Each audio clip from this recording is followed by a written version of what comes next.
Good afternoon, everyone. My name is Amy Hoppy. It is so wonderful to see all of you here with us at the Plant Powered Show. We also have our virtual audience, which are joining in online from wherever they are in South Africa, hopefully all over the world. Our amazing Claire Sharryn Roberto has joined us all the way from Dubai. Yeah. And I believe she's on her way to Bali as well. So we've been having a lot of conversations behind the scenes. There's so much to say about her. I'm going to let her give you the whole spiel because you're just wonderful. I mean, you're all here to see her. I don't even know where to start. Claire, maybe let's talk about how your food journey began. Oh, wow. So hi, I am Claire Sharryn Roberto. It's quite a long one, but that's it. I'm a plant-based Cordon Bleu Chef, studied culinary, always knew I wanted to be a chef from a very young age. I've been cooking since I was 9, full meals for my mom and I when I was a little girl. She was at work, I got home from school, I'd prepare dinner, you know. And yeah, I went straight into culinary school straight after high school. Incredible. And I mean, you've gone this journey from doing quite formal training, you've got a bit of French heritage as well, and you kind of transformed that and went through a bit of a health journey of your own. Yeah, correct. Do you want to talk us through the Hashimoto's and how you kind of started changing your life, healing yourself with your nutrition? Sure. So essentially, about four and a half years ago, I was diagnosed with Hashimoto's thyroiditis, which is an autoimmune condition. It affects the thyroid gland, and basically I was just a very non-functioning human. I had no energy, I had brain fog, I had digestive issues. Everything that could go wrong was going wrong. And I had studied nutrition because I feel as a chef, the chefs of this world have a responsibility to all of you. Everybody out there that eats at a restaurant, it's the chef's responsibility to be providing food that doesn't just look great and taste great, but it's actually healthy for you. And a lot of restaurants and a lot of chefs don't focus on that at all. They just kind of know how to put flavors together, you know, how best to use your ingredients to get the best flavor, but they don't understand, like, why are mushrooms good for me? What are they giving me? Like, I wanted to know that. I wanted to know how to feed myself for optimal nutrition and wellness. Absolutely. And thankfully, I had done so. So when I was diagnosed with the Hashimoto's, like with most things, they want to put you on a whole bunch of medication for the rest of your life. And they say you will have to be on this for the rest of your life. I'm a little stubborn and I don't like to listen to people telling me what to do. So I went completely AWOL and I actually flew to Bali, stopped everything, stopped working, and just completely changed my lifestyle. I was already plant-based at the time, but my body was needing more. It was needing more functional foods. It was needing things to really like kickstart my kidneys and my adrenal glands and everything else that had essentially like bottom lined because my system was under so much stress. So you're a functional food expert, right? One of the many things that we attach to your name. Can you tell us a bit more about how we're bringing that beautiful nutrition component into the dish that we're making today? Definitely. Okay, so I'm actually going to pause us there because I need to get some water to boil. And if I don't do that, I'm going to run out of time. We've got some polenta that we have to get It's like get Ready, going. Steady, Cook. When I was a kid, I didn't watch cartoons. I watched cooking shows. And I feel like I've got 30 minutes to make something wonderful. So for everybody at home and everybody watching, you want to put a nice heavy bottom base pan on the heat. Heavy bottom base just allows the heat to goes evenly throughout the cooking. So yes. I'm just going to get my stock, basically all my liquids, on to boil. And so what was in the sort of the basic stock that you put in now? So the basic stock over there is I'll rephrase that. In South Africa, it is the best plant-based stock. It is by Mary Ann's Emporium, Mary Ann's Food Emporium. I think, am I getting that right? Yeah. Mary Ann herself is actually here somewhere. I saw her floating around. And she is one of the I don't want to call her a brand because she's a person, but she creates food that doesn't have any shit in it. Excuse my French, but it's real food. It's just herbs, spices, that's it. All the good stuff. Most vegetable stocks or any stocks out there have got terrible things in them, like canola oil or just horrible things. So get on it. So what are we doing next? So we're basically getting the water on the boil. Got the water on the boil. Yes. Because I'm going to be making a Cordycep polenta. So I had to ask her what that was. I don't know if all of you here know what a Cordycep is. Okay. So these fantastic things over here are mushrooms. Like, we all know these are mushrooms.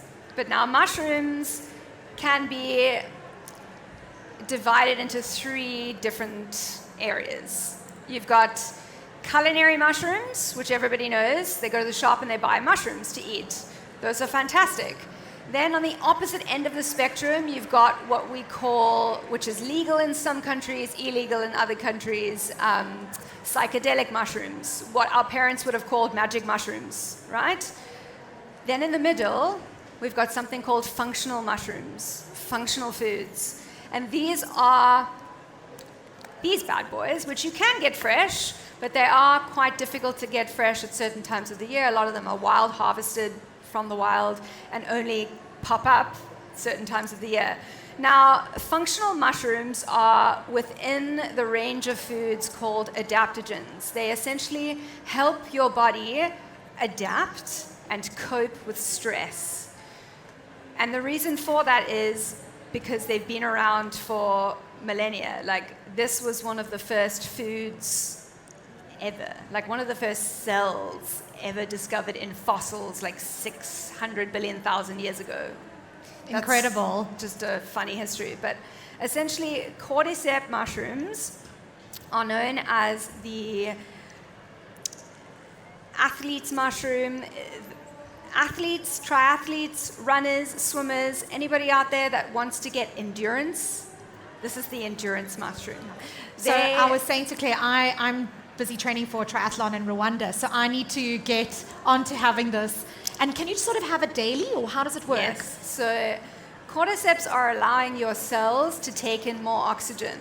And because they're allowing you to do that, they're going to essentially allow your performance as an athlete to be way greater. So back in the 70s, the Chinese female Olympic track team were taking cordyceps. They all won golds, they broke world records, and in fact, at the time, they all went to be tested for doping because they really didn't believe that these guys weren't doping, but they were actually, in fact, shrooming, which is quite funny.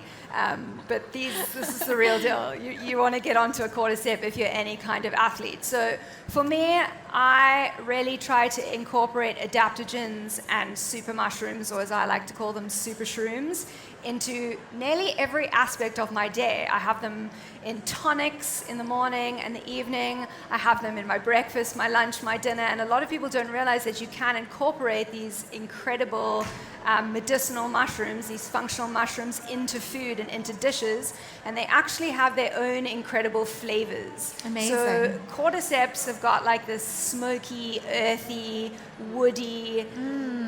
It literally, like when you see them fresh and when you even smell them like this, they've got almost like a barbecue kind of. Does anyone want to come and smell? They fab. You're welcome to. Anyone in the front want to just come up and smell what they smell like?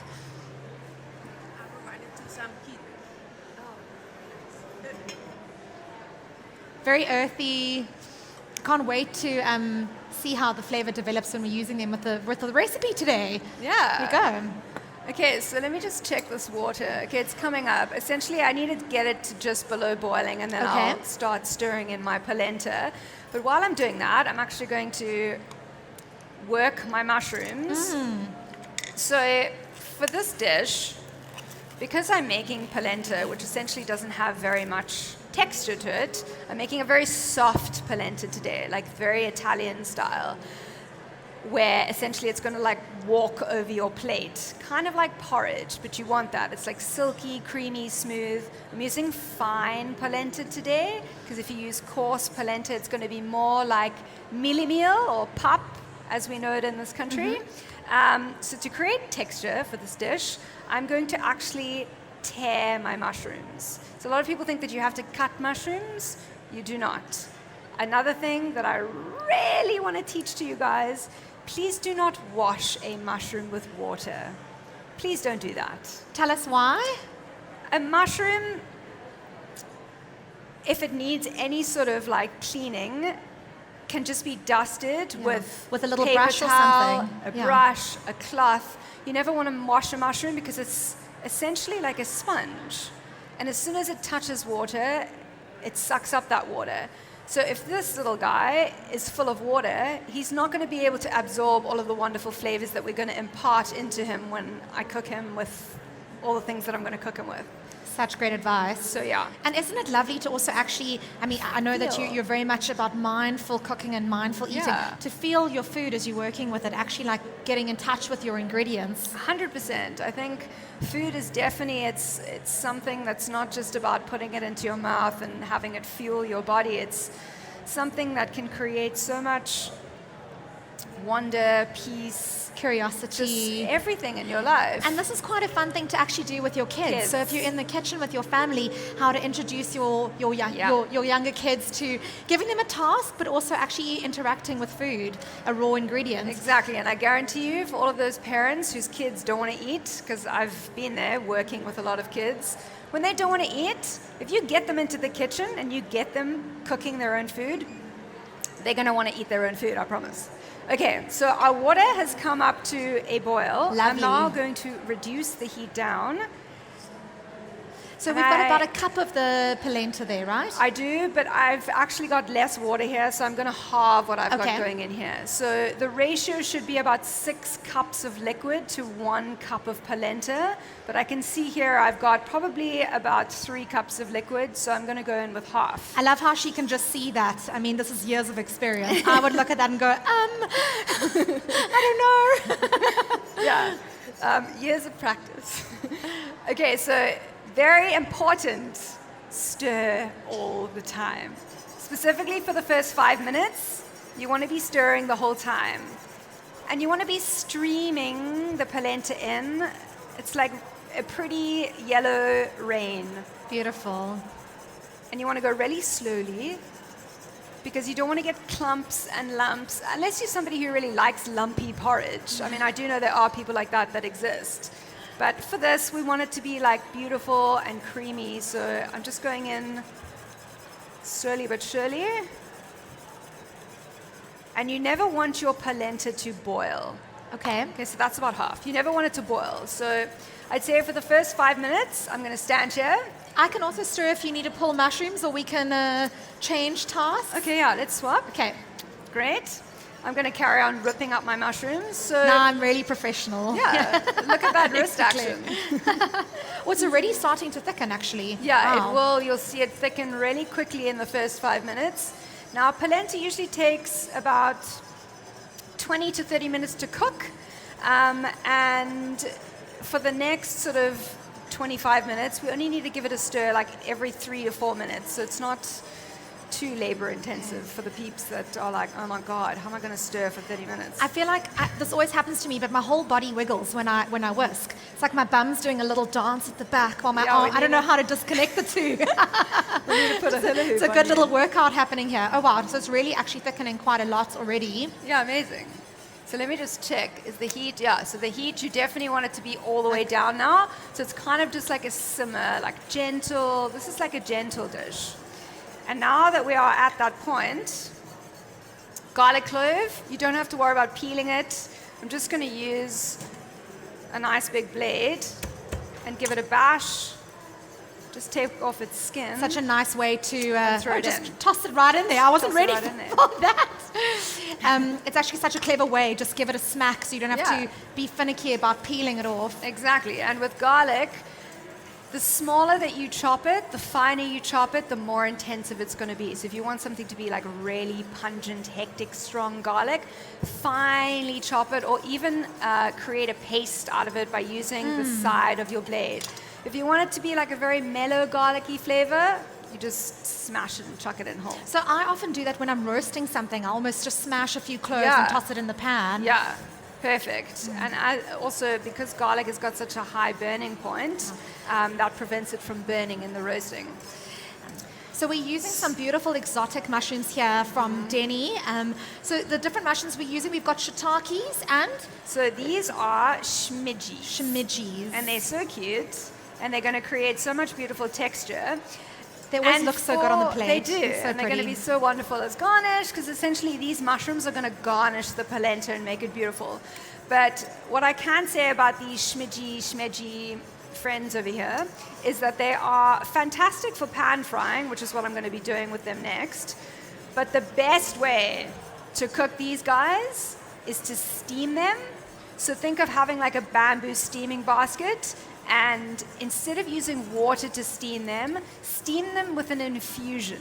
Okay. So take some ginger tea or make some cordycep tea. And essentially that flavor, they absorb it and take it on. It's incredible. And another wonderful way to cook them is to shallow fry them, kind of like tempura, because they go like crispy. Oh, amazing. And they're apparently very similar to the flavor of prawns. I wouldn't know, I've never eaten a prawn before, but for those of you who used to enjoy prawns, shmidgis.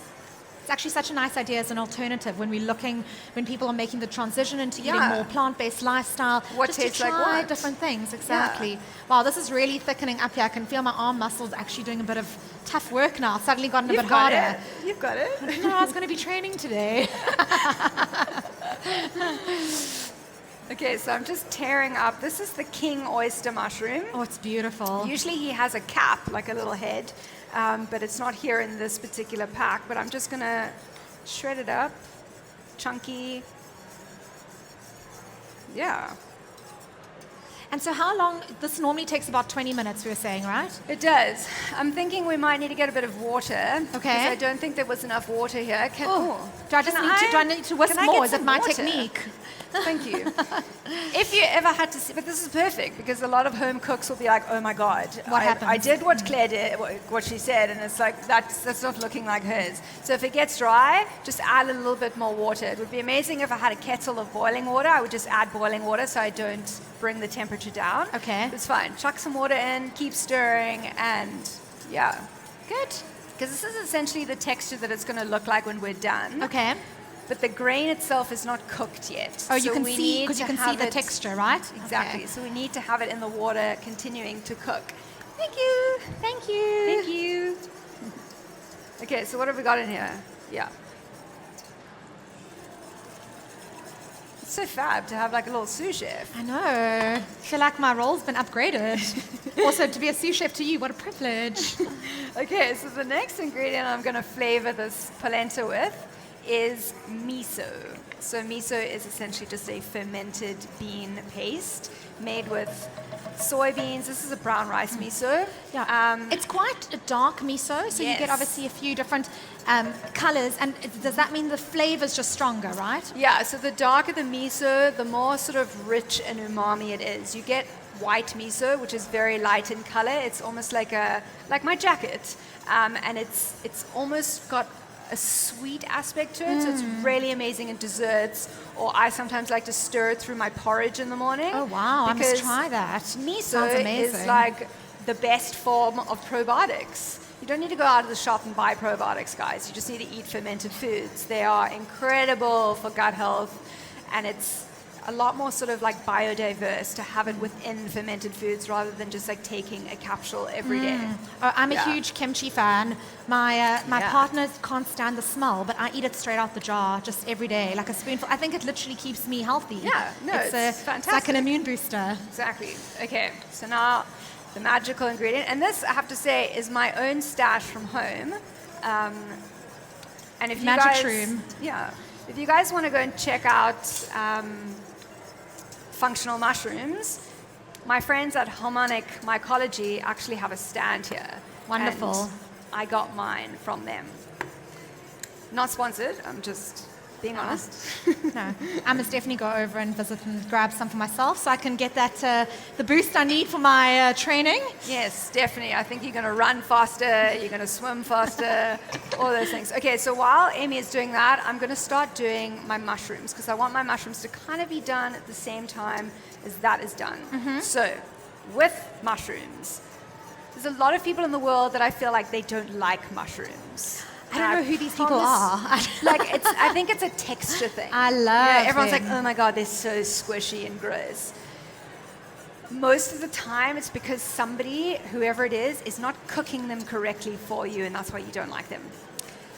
I'm going to cook them for you, and you're going to love them. I think it's the bottom one. So, yes. Oh, this one. No. No, let's try it. Third time lucky. Woohoo! There we go. Okay, so mushrooms need high heat. They thrive with high heat. If you don't have high heat, they're essentially like going to like boil within themselves, and you don't want them to do that because if they boil, then they're going to be that squishy texture that nobody likes. So I like to use quite a little bit of oil with a mushroom to allow it to caramelize, to allow it to get that really like nice golden, crusty deliciousness on the side.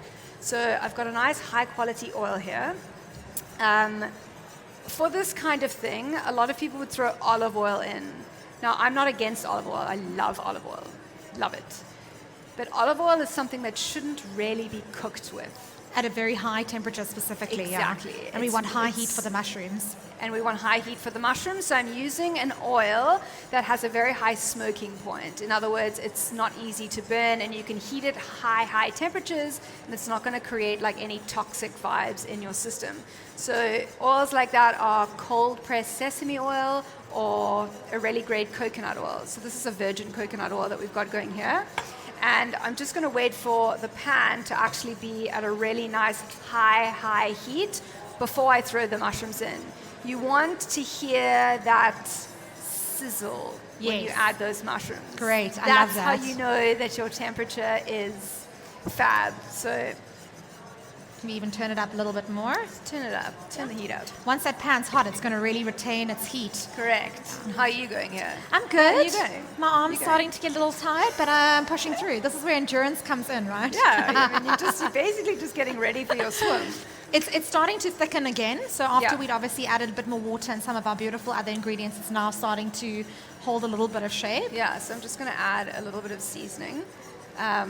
It's always great to season at every step throughout cooking. Every process should be seasoned, and you should always be tasting your food. Always. Love that. Okay, so I can see my oil is doing its thing, and I'm now going to throw in my mushrooms. And let's hope there's a sizzle, otherwise I'll look like a bit of a fool. There wasn't a sizzle. Small sizzle. It's like little. It's like baby. I can see the oil bubbling. But it's like bubbling, so that's what you want. Now, I'm not going to throw them all in at the same time, because if I do throw them all in at the same time, I'm going to bring the temperature of the pan down, and then they're going to start like braising or like boiling or steaming. You don't want that to happen. They're really starting to sizzle now. Exactly. Have now, a look. most people will say, don't season your mushrooms with salt as you put them in the pan. So I'm going to disagree with that for this, because essentially what salt's going to do is it's going to bring all the moisture out of your mushroom, which is going to make it boil, which we don't want that to happen. But in this case, because I'm cooking it at such a high heat, and I'm going to cook it for a long time to get the caramelization, it doesn't matter. Okay. I love all these great tips and hacks we're learning across the session here. Oh, now they're really starting to sizzle. Oh, that's what I want. Next, I'm going to throw in just a touch of thyme. Okay. So this is fresh thyme. Thyme and mushrooms are like best friends. Besties. They're like best friends. I mean, if you don't like thyme, you can use sage or rosemary or anything else, but thyme and mushrooms, you want to do it. So, well, you can start smelling that already. It's beautiful. Yeah. For those of you who've tuned in from home, I just want to say that there's a lot of good flavor coming out of these pans right now. And please don't forget to add your questions into the chat box or poll if you're joining us virtually today. We will be answering those and showing those. We've got to include our friends at home, guys. That's fun. Not everyone can be here, unfortunately, not to see you in real life, but we're blessed to have you all the way from Dubai. Yeah, it's so good to be back on Cape Town soil. I haven't been here for so long. And so you're going to be moving to Bali. I think that's what we were saying, right? Yes, well, moving back to Bali, I've lived there for, hang on. Okay, so I don't want to play with them too much. Don't play with your mushrooms too much. Just like leave them to like chill and do their thing, because that's how they're going to get like the best caramelization happening. So toss them once, now I can chat. So you said to me, my fiance and I are on our way back to Bali to live. That's our home now. We have lived there a couple times before, but we've kind of been living all over the world because within my consulting business, which is a restaurant consulting business, essentially clients come to us, they're like, hey Claire, please can you create a restaurant for me?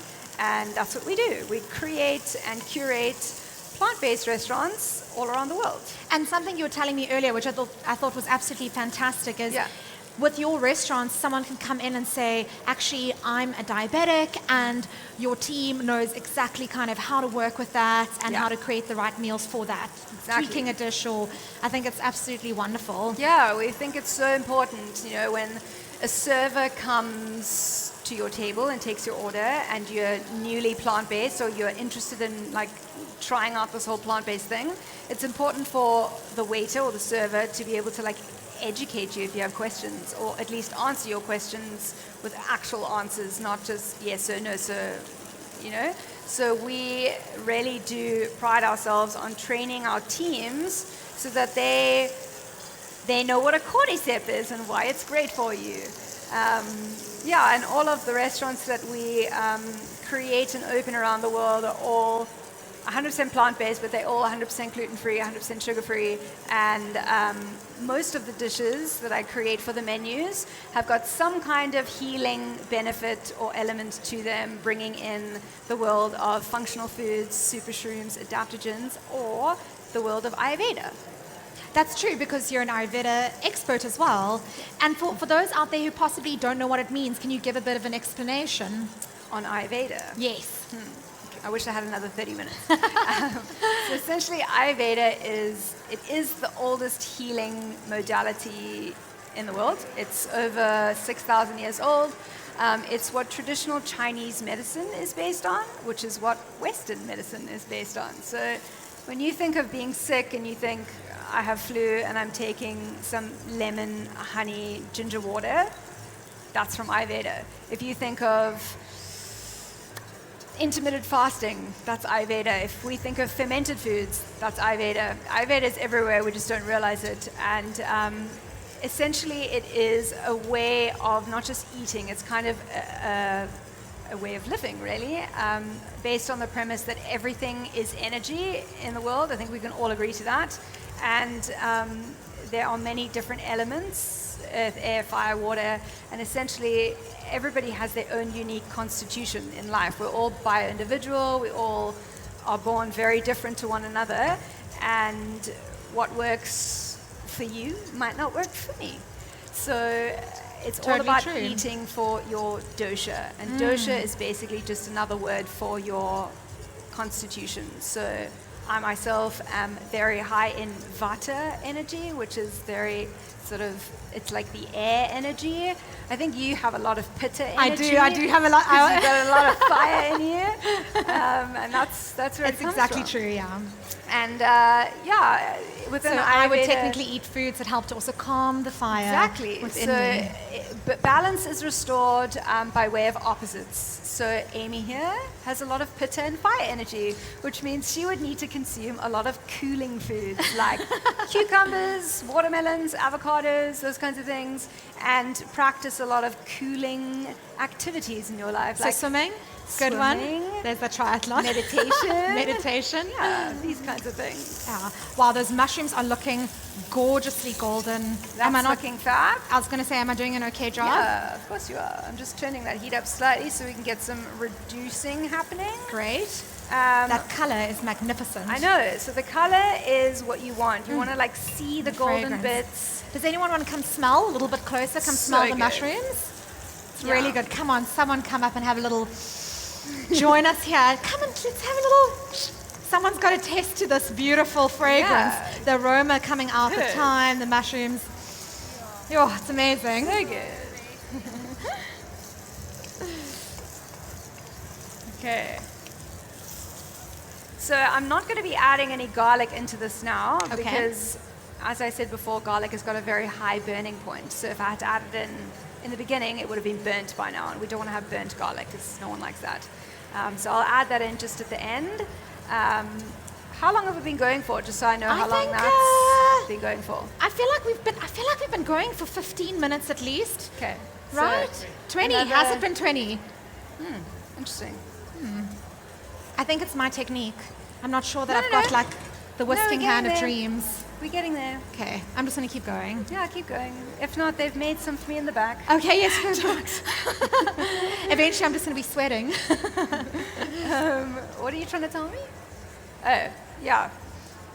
I think it's just maybe too much water. No, I'm joking. It's fine. It's perfect. I see some tasters went out. Did they go out now? Yes, they did. What did Yeah. you guys have? Some of the mushrooms? The polenta? So the team did a good Amazing. job in the back. Amazing. Good. Amazing.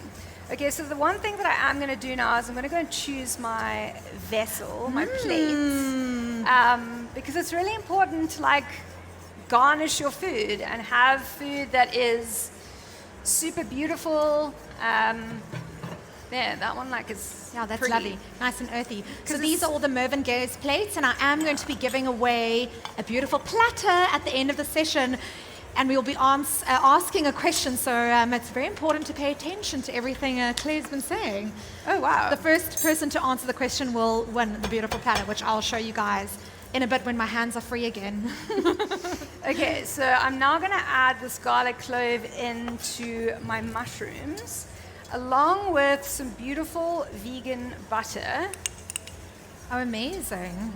Yeah, because It we're looks very essentially going to creamy. like baste the mushies in like kind of a garlicky thyme kind of butter. So I'm going to angle my pan Okay. so that melted butter is going to catch that garlic. I'm going to wow. add the Love thyme that. in there. And now, yeah, I'm going to use the spoon. And I'm now essentially just going to take the butter. I hope you guys can see. And I'm just going to like Yeah, sort beautiful. So it's just coating them gently with that Yeah. garlicky butter. because that flavor is like totally what you want. Oh, it smells like, incredible once yeah. again. The head of that garlic. so good. Okay, yeah, we're getting there, Amy. We're getting there. We're getting there. I mean, I'm pretty much done here. I think, thank God I don't have to hold a mic afterwards. I can just let the arm drop. Okay, so my mushies are done. I've turned all heat off, and now, I mean, I would love to actually like have a lemon and like have my microplane and zest the lemon fresh, but it's been done for me. So I'm just going in with the zest from one whole lemon, and then this would be me squeezing a lemon, just like a squeeze. And that is gonna just really lift these mushies and take the flavor to the next level. Lemon is just incredible like that. Lemon- It's such a lifter, a brightener. Citrus is really, it's such a lifting thing. It just like really adds food to that next dimension. A lot of times if you think you need salt in something, add a squeeze of lemon and taste it and you'll see totally different. Okay, so those Beautiful. are done. Okay, Yeah, great. That's looking fab. Yeah, see, look how much it's thickened. Yeah, it's already thickened quite a bit. Okay, so to finish it off, a baby dash of cashew cream, Ooh. just to like give it that luxurious Wow, feel. lovely. So if I was, going with my Italian roots, before I was plant-based, that would be Parmesan. That's how they traditionally do it in Italy. I'm using cashew cream. But it also adds like a creamy richness to the dish. Yeah, and it's going to Beautiful. like add a better sort of palate and mouthfeel. Always season a little bit at the end. Lovely. And then, what am I looking for here? Oh no, that's for the end. So my team at the back wonderfully toasted my pine nuts for me so that I didn't have three things on the go here and talking to you guys. So you would be toasting pine nuts just so that they're nice, golden, beautiful. Just in a dry pan, right? Exactly. Okay, so that's fantastic. Okay. It's now off the heat. So now I can essentially show everybody how to plate up. Yes. Does this mean my job is done? Your job is done. This job. Whew. Fantastic. Thank you. Thank you. Thank you so much. That was great.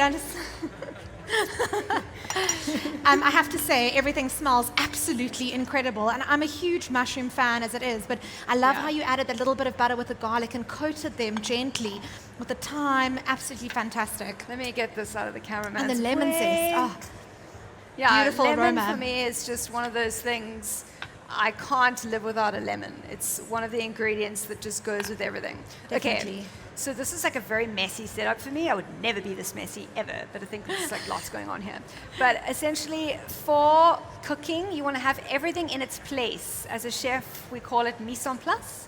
And everything's measured out, that's fantastic. But when you want to plate something up to make it look beautiful, you want like all of your garnishes to be there, ready to go, so that you're not like floundering around looking for like, where's my spoon, where's my pine nuts? You want it to be there, so that you can put the dish together, impress your friends, impress yourself, make it beautiful. Because at the end of the day, we eat with our eyes first, guys. We definitely do. We 100% do, and it has now been scientifically proven that when food looks beautiful, it tastes better. So I have my wonderful polenta. I mean, just like look at that texture. It's beautiful. It's like, how can you not want to like just dive in there and go for it? The stunning color as well. Yeah, so I've chosen a plate. That's terrible. My plate has water on it. This is a clean apron, I promise. I just got it out of the clean pile. I'm now just going to go into the center of my plate. It's like this delicious, gleaming, golden gloop. And that's all I want. Just like 2 beautiful spoons. Now gravity will do its work and it'll create a perfect round circle for me. And now these wonderful mushies. That's better for your light, hey? These wonderful mushies are going to go through the center. Don't worry if you have that garlic clove coming out. You want it to come out because it's just creating more flavor. It's creating more texture on your plate. How gorgeous do those mushrooms look? Beautiful to look at. Absolutely beautiful. Okay, I'm going in with a smaller so that I have more control. So we want to try and create a little bit of height on anything that we're doing as chefs. This is the Cordon Bleu background coming out, right? The fancy professional training. Yeah, you want to see like the underside of the mushrooms. You want to see the little stalks, the caps, and like all these little bitty bits. These are like little scrapey bits. Don't leave them in the pan, guys. That's your flavor. You want those to come out. And you want to sort of like dot them around. I would have probably, if Amy wasn't here with me and I was just kind of in my zone, I would have made a lot of mess and I would have deglazed my pan, which basically means when this was like really hot with the oil and like it kind of felt like it was drying out at the bottom when you sometimes fry mushrooms, that's the best part. That's when you take some kind of liquid, whether it's stock or like white wine, red wine, milk, cream, lemon juice, and you throw it in and it steams and bubbles and makes a massive mess all over your stove, but that's where you're scraping the bottom of the pan to get those little bits off. That's the term deglazing. I would have done that, but I would have made lots of mess and probably like splashed the lens, so I didn't do it. Okay, so that's that part of... It's looking so pretty already. It's looking pretty already. Now, I'm using beautiful fleur de sel, sea salt flakes, because they just have like a wonderful texture and appearance to them. I'm kind of just like going asymmetrically around my shroomies, creating a little bit more texture with my toasted pine nuts. And now, do I have another spoon anywhere here? Yes, here we go. Yeah, Thank got you. it. There we go. So the team has actually made a chili infused oil. If you guys can, it would be amazing if you could get one that had been infused for a long time so the oil is actually red, because that like visual beauty of red oil is what you want. And is it quite easy to create your own chili-infused oil at home? Yeah, totally. You just want to take really fantastic chilies, organic if possible, and yeah, you can either steep them in whole, you can chop them up really finely. It depends on how much of a chili addict you are and how much chili you like as to what you're going to do. So just a few dots of that. Now, the one thing that I don't have here, I'm just going to grab this, thank you, is flowers. Now, I am known around the world, apparently, they tell me, for garnishing all my dishes with petals and flowers. For me, like I said, we eat with our eyes first. It's really important to make food beautiful. And I think I ordered them, but I'm not sure where they are. Let me Maybe just they're ask here. quickly. Marigold petals. Marigolds, nasturtiums, these kind of edible flowers have actually got really incredible health benefits. They are really high in vitamin C. There's super amounts of like trace minerals within them. So if you ever see anyone garnishing your food with edible flowers, please eat them. They don't taste bad. It's kind of like just a little bit of mescaline or a little bit of herbage. They just are beautiful. So yeah, there would be marigolds there. Just like imagine beautiful marigolds, unless they pop up. But Yes, let's see if they do have. But that already looks beautiful as is. Absolutely stunning, gorgeous. Can we invite a couple people to come and taste some? I was just going to say, like, I'm going to eat it if somebody doesn't come up here and We've have got some. it. We definitely have a few spoons. I'm going to get some extra spoons just Yeah, in this there's some cupboard. forks if you want to eat some of the mushies. Yeah, come. Okay. Right, don't be shy. Here are some wooden little spoons if anyone wants to grab and just little taste. Yum. Yum. The flowers have arrived. Well, It's fine. I think everyone's... imagination. Imagination flowers. You're welcome. Thank you. Yeah, you can just put the forks or spoons aside. It's fine. We'll clean it up Yeah, afterwards. please. Yeah, have a mush. So thank you so much, everyone, Yeah, for thank you, joining us. guys. I do have that beautiful platter to give away. Oh, wow. Oh, wow, it's beautiful. This gorgeous Mervyn Gaz platter. I'm a huge fan. I've got a lot of his stuff at home. We've been using some of the beautiful plates and bowls around today. And my question is, to the first person that can answer, what is the name of what is in this jar? Who? Congratulations. Amazing. Yay. You win this beautiful platter. Yay. Yay! Thank you so much, everyone, for joining us. It has been wonderful. Thanks to those of you at home. Thank you to the amazing Claire. You're Thank absolutely you. fantastic. I can't wait to try and make this at home. Yeah. It's beautiful. It smells amazing. And we'll have our next show actually quite soon in probably about 10, 15 minutes. So stick around. Thank you. Goodbye, guys. Thank you, guys.